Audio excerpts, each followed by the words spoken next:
Buenas tardes, bienvenidos a la exposición sobre el tema de marcapasos de la materia Tecnologías en Medicina 2. El equipo está conformado por Isabel Ardila, Verónica Chavarría, María Antonia Jiménez, Catalina Osorio, María Roldán y yo, que soy Amalia Ramírez y la líder del equipo.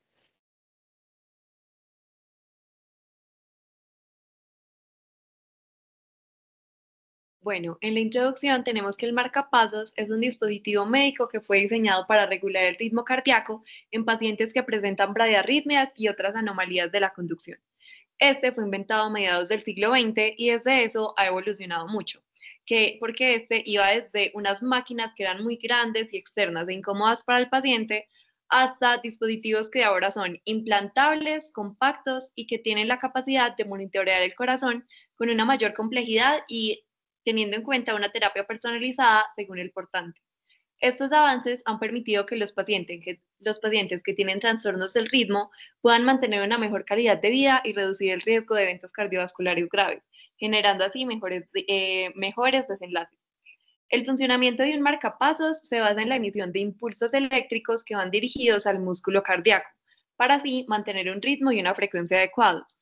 Este busca adaptarse a las necesidades fisiológicas del paciente, asegurando una función cardíaca óptima, pero también requiere un cuidado y un monitoreo adecuado, no solo por parte del paciente, sino también de los profesionales de la salud. Estos incluyen desde revisiones periódicas hasta un monitoreo del estado de la batería y ajustes en el estilo de vida para prevenir diferentes complicaciones. También se deben considerar factores individuales de cada paciente, como las comorbilidades y el estado general de salud, para así personalizar el tratamiento y mejorar la eficacia del dispositivo. A lo largo de los años, como ya lo había mencionado, los marcapasos han evolucionado demasiado y ahora, pues esas mejoras también incluyen algunos materiales, la reducción del tamaño del dispositivo y la implementación de diferentes tecnologías que tienen la capacidad de ajustarse automáticamente a la estimulación eléctrica según la actividad del paciente. Estos avances son los que han permitido que se minimicen los efectos adversos y mejorar también la experiencia de los pacientes, haciendo que el uso de los marcapasos sea cada vez más seguro y eficiente. Bueno, entonces hablando un poco de la historia del marcapasos, digamos que es un dispositivo que ha estado en constante cambio desde su creación en 1952. Entonces, digamos que ha tenido múltiples avances tecnológicos que han generado que esta tecnología sea cada vez más usada. Entonces, en 1952, Paul Sol diseña el primer marcapasos externo que tenía electrodos cutáneos. El problema era que este era bastante incómodo y doloroso para los pacientes, además de que tenía muchos riesgos debido a que era externo, entonces estaba, digamos que, predispuesto a muchos daños. Después, en 1958, Run y Ake van a crear el primer marcapasos que se puede implantar a nivel interno. Y esto todo sucede en Suecia. Digamos que con la invención de este se marca una nueva etapa y un inicio a, digamos que nuevas evoluciones en el marcapasos. Han habido también varias innovaciones a lo largo del tiempo. Por ejemplo, en los años 70 se crearon los marcapasos programables. Estos permitían ajustes sin cirugía, mejorando la precisión y comodidad del paciente, además de que reducen las comorbilidades debido a que no se tenían que someter a cirugías. Luego, en los años 80, se implementa el uso de sensores. Esto permite que la estimulación se ajuste según la actividad de cada paciente. ¿Y qué generó? Pues que se expandiera un montón el uso del marcapasos hacia más personas y que se generara, digamos que, una mejor adaptación a cada paciente. En la actualidad se está viendo el uso de inteligencia artificial y de monitoreo remoto. Pues estos, digamos que nos van a abrir la posibilidad de que se den ajustes automáticos y seguimientos a distancia, que va a permitir un control más preciso y más seguro.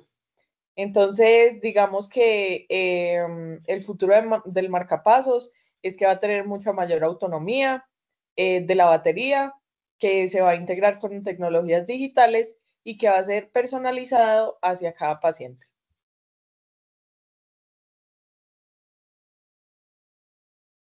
En cuanto a la tecnología por la cual funcionan los marcapasos, tenemos dos sistemas principales.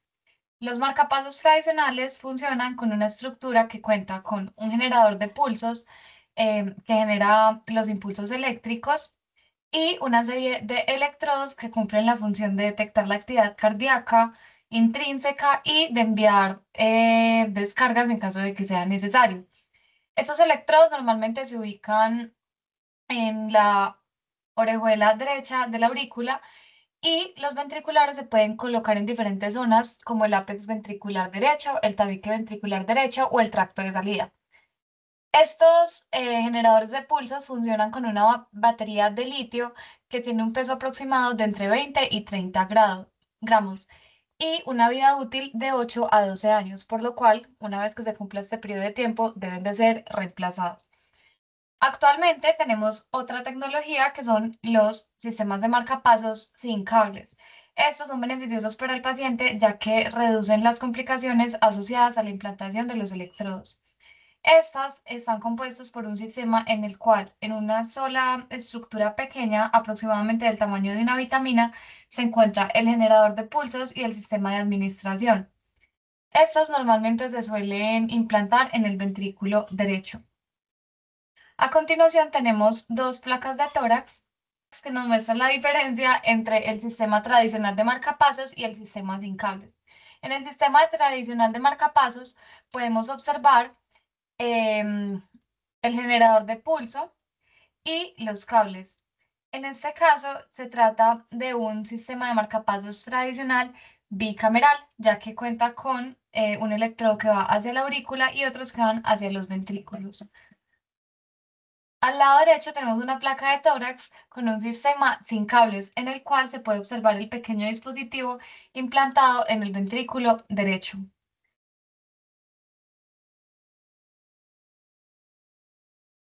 Y estos marcapasos se tienen que programar de acuerdo a las necesidades del paciente. A esto se le conoce como modo de estimulación. Actualmente hay una nomenclatura universal y aceptada que cuenta con 4 letras, en ocasiones 5, que ayuda a identificar cómo está configurado el marcapasos. La primera letra corresponde a qué cámara está siendo estimulada por el marcapasos, siendo la A aurícula, V, ventrículo, D, dual, es decir, que estimula tanto a la aurícula y al ventrículo, o cero en caso de que no se estimule a ninguna. La segunda letra corresponde a la cámara detectada por el marcapasos, es decir, la cual se sensa y lleva la información al generador de pulso. Y funciona pues con la misma nomenclatura que la primera letra. En la tercera posición tenemos la respuesta a la detección, es decir, una vez el marcapasos detecte la actividad de la cámara, qué actividad va a realizar, si disparar o hacer seguimiento o inhibir. Incluso hay tecnologías en las cuales puede realizar tanto un disparo como una inhibición dependiendo del estímulo que sea recibido por el marcapasos. Y finalmente, la última letra corresponde a la modulación de la frecuencia cardíaca, que es cuando los marcapasos tienen la habilidad de censar la demanda del corazón y acomodar la frecuencia de despolarización del marcapasos.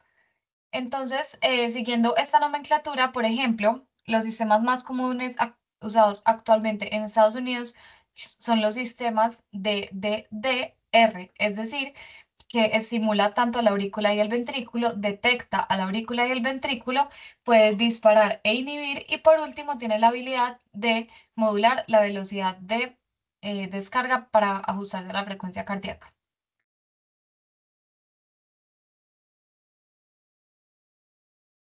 Ok, entonces como se había mencionado anteriormente, el marcapasos es una herramienta muy útil para regular el ritmo cardíaco en pacientes con alteraciones del mismo.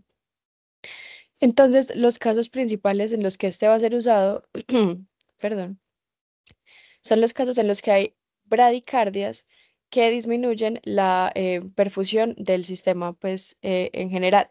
Entonces, en primer lugar, y el caso más común son las bradiarritmias que hacen que el paciente presente síntomas como hipotensión o síncopes. En estos casos es la principal indicación. Adicionalmente, se presentan arritmias que comprometen el ventrículo. Por ejemplo, aquellas que cursan con una prolongación del segmento del QT en un electrocardiograma que son pacientes que tienen mayor riesgo de entrar en una taquicardia ventricular o una fibrilación auricular en la que hay una respuesta lenta del ventrículo, lo cual también aumenta esta hipoperfusión sistémica. Finalmente, el tercer caso más común son las disfunciones nodales, tanto de el nodo sinusal, que es pues el principal marcapasos natural del corazón, que se puede dar por una cardiopatía congénita, medicamentos, traumas quirúrgicos, eh, por ejemplo, posterior a un infarto en el que haya compromiso de la arteria que lo irriga, o del mismo nodo auriculoventricular, ya que bloqueos de este son una causa muy, muy, muy importante de bradiarritmias. Como les acabo de mencionar, pues nosotros podemos ver las arritmias y las irregularidades del ritmo cardíaco usando un electrocardiograma, haciendo monitorización Holter y estudios electrofisiológicos pues más extensos. Y aunque el marcapasos en general es una tecnología muy segura que no tiende a tener muchas contraindicaciones, hay casos en los que se debe hacer un estudio más a profundidad del paciente antes de tomar la decisión de utilizar esta tecnología. En primer lugar, los ritmos de fibrilación ventricular deben ser antes desfibrilados, ya que pues tienen un riesgo mucho mayor de muerte y muchas veces el marcapasos no es la primera línea de tratamiento. Podría ser mejor tal vez un desfibrilador implantable. En segundo caso, las insuficiencias cardíacas descompensadas o con FEBIs muy reducidas em, presentan más riesgos al hacer el procedimiento que beneficios de tener el marcapasos. Hay casos de falla cardíaca en los que sí se indica el marcapasos, pero cualquier falla cardíaca que curse con una arritmia y requiere un marcapasos debe ser estudiada muy a detalle. En tercer lugar están los trastornos de la coagulación, tanto hemofilias como trombopatías. Dado que el sistema ya debe estar acostumbrado a ciertos ritmos, puede que necesite el paciente una tromboprofilaxis previa o al contrario, que haya mayor riesgo del sangrado durante el procedimiento de implantación. Entonces, se debe tomar la decisión con mucha delicadeza. Y por último, hay pacientes que tienen alteraciones anatómicas dentro de las cavidades donde se van a insertar los electrodos. Entonces se deben estudiar estas antes de empezar el procedimiento para evitar que haya problemas durante el procedimiento.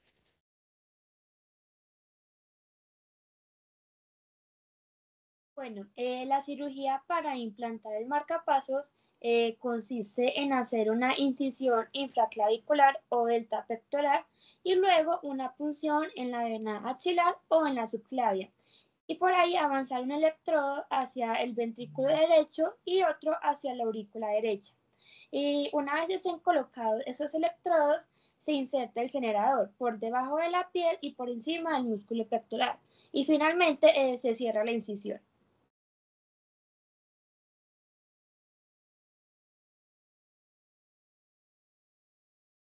Bueno, realizado este procedimiento es súper importante el cuidado postoperatorio, ya que este es esencial para garantizar una correcta cicatrización y un buen funcionamiento del marcapasos.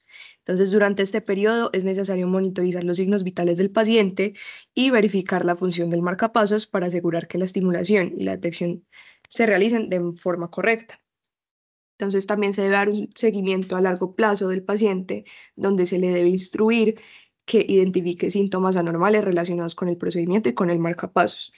Y se le debe informar acerca de restricciones de algunas actividades. Asimismo, se le debe informar sobre la medicación prescrita. La educación continua del paciente es esencial para garantizar el éxito a largo plazo del tratamiento.